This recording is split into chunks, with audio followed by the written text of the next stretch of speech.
नमस्कार साथियों, मैं सीमा गुप्ता आज आप सभी के बीच एक महत्वपूर्ण क्लास को लेकर आई हूँ और वह क्लास है समीक्षा अधिकारी सहायक समीक्षा अधिकारी प्रारंभिक परीक्षा 2020 से संबंधित महत्वपूर्ण क्लास। और इस क्लास में मैं आपको बताने वाली हूँ कि सामान्य अध्ययन के प्रथम प्रश्न पत्र कि राज्य व्यवस्था के ऐसे कौन से महत्वपूर्ण टॉपिक हैं जिनका अध्ययन करना आप सभी के लिए बेहद ज़रूरी है।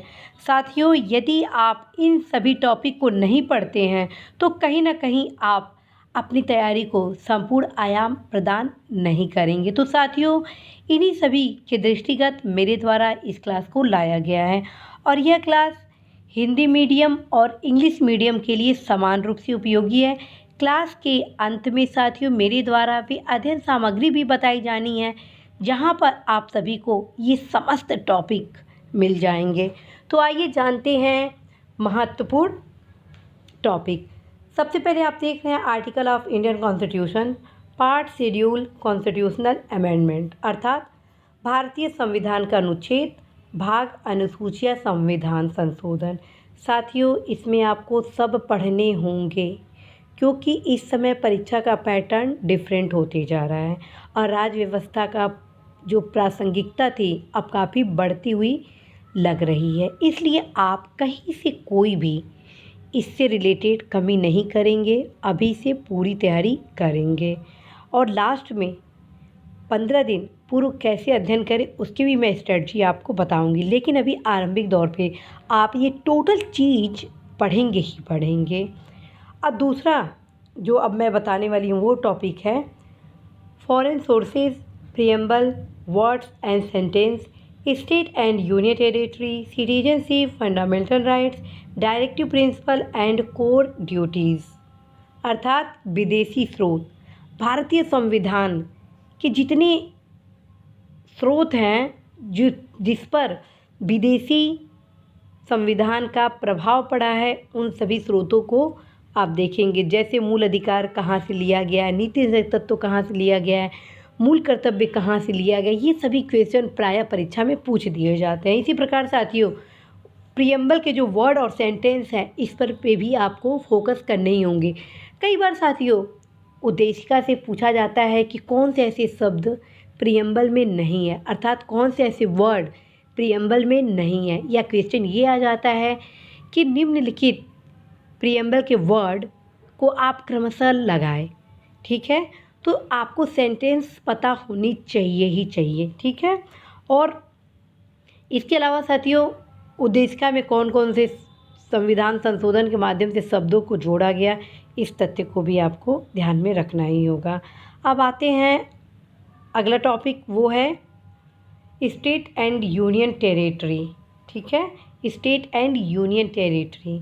साथियों भारत में जब कभी नए राज्यों का निर्माण किया जाता है, उसके नाम में परिवर्तन किया जाता है, क्षेत्र में परिवर्तन किया जाता है या कोई नया राज्य क्षेत्र भारत में सम्मिलित किया जाता है, उस परिदृश्य में यह चैप्टर यह टॉपिक वेरी इंपॉर्टेंट हो जाता है।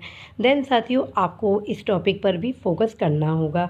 अब आते हैं साथियों नागरिकता। चूँकि वर्तमान में नागरिकता से संबंधित प्रकरण काफ़ी चर्चा का केंद्र रहे हैं, इसलिए आपको राज्य व्यवस्था के इस टॉपिक पर भी कवर करना ही करना होगा।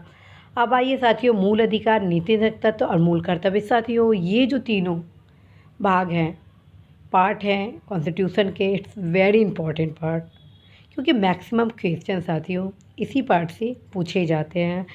और साथियों जो स्वतंत्रता का जो क्रोड है आर्टिकल 19 उसकी कई उपच्छेद भी है।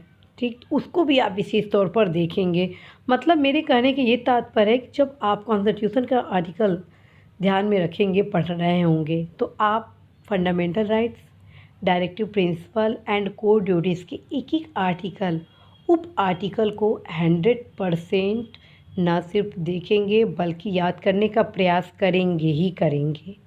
ओके, तो ये रहा टॉपिक। अब मैं जो नेक्स्ट टॉपिक बताने वाली हूँ वो बताने वाली हूँ president, vice president, Lok Sabha speaker, attorney general, election commissioner, CAG, prime minister, governor, advocate general, order of preference, अर्थात राष्ट्रपति, उपराष्ट्रपति, लोकसभा अध्यक्ष, महान्यायवादी, निर्वाचन आयुक्त, कैग, प्रधानमंत्री, राज्यपाल, महाधिवक्ता और वरीयता क्रम। साथियों, राज्य व्यवस्था के ये ऐसे महत्वपूर्ण पदाधिकारी हैं जिनसे क्वेश्चन प्रायः पूछे जाते हैं और आप देखेंगे कि 1 से 2 साल के गैप में इस टॉपिक से एक प्रश्न जरूर पूछे जाते हैं।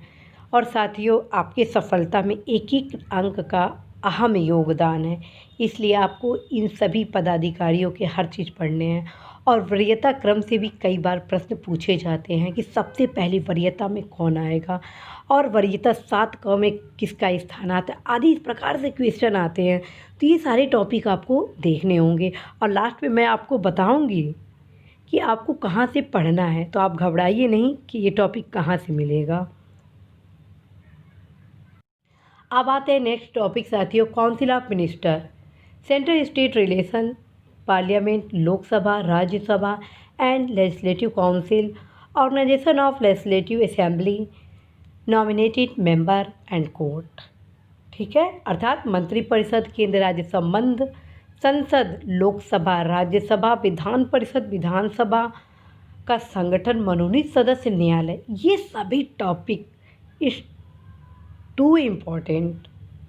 और साथियों, इसके कुछ ऐसे ऐसे आर्टिकल हैं, जैसे विधान परिषद का गठन किस आर्टिकल के तहत होता है, विधानसभा का गठन किस आर्टिकल के तहत होता है, राज्यसभा में राष्ट्रपति द्वारा कितने सदस्यों को मनोनीत किया जाता है, ठीक है, आदि प्रकार के कई प्रकार के प्रश्न घुमा फिरा के आते हैं। कई बार क्वेश्चन ये पूछ दिया जाता है कि राज्यसभा के जो सदस्य होते हैं उनका क्या आयु होती है। ये सब छोटे छोटे ऐसे इजी क्वेश्चन पूछ दिए जाते हैं कभी कभी, जो कभी आप इजी वे में उस क्वेश्चन को गलत कर देते हैं।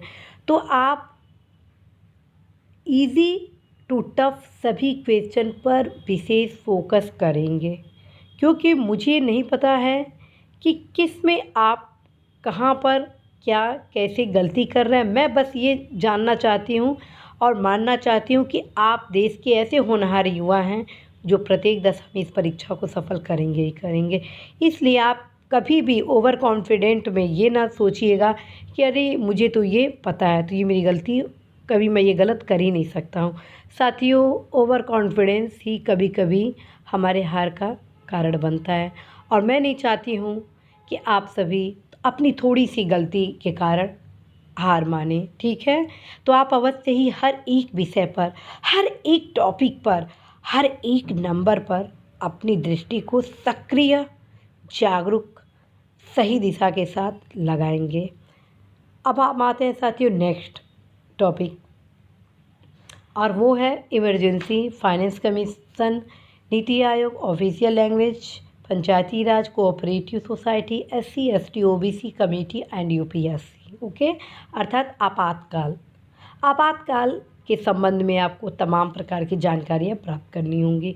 वित्त आयोग अभी वर्तमान में कौन है वित्त आयोग का अध्यक्ष, किस आर्टिकल के तहत वित्त आयोग का गठन किया जाता है, नीति आयोग क्या है, किस प्रधानमंत्री के काल में नीति आयोग का गठन किया गया, राजभाषा क्या है, भारत में के किस अनुसूची में कितनी भाषाएं हैं, ठीक है, पंचायती राज क्या है, पंचायती राज की स्थापना किस संविधान संशोधन द्वारा किया गया था, किस आर्टिकल के तहत ग्राम सभा के संरचना का वर्णन किया गया, किस आर्टिकल के तहत महिलाओं को आरक्षण दिया गया, किस आर्टिकल के तहत ग्राम सभा के कार्यों का वर्णन किया गया है, आदि तमाम प्रकार की जानकारियाँ आपको इस टॉपिक से कवरअप करनी होंगी। सहकारी संघ से संबंधित प्रावधान किस आर्टिकल में किया गया, किस अमेंडमेंट के द्वारा सहकारी संघ का स्थापना का प्रावधान किया गया, SC ST OBC आयोग किस आर्टिकल में, इनके क्या कार्य हैं, आदि तमाम प्रकार की जानकारियाँ आपको प्राप्त करनी होगी।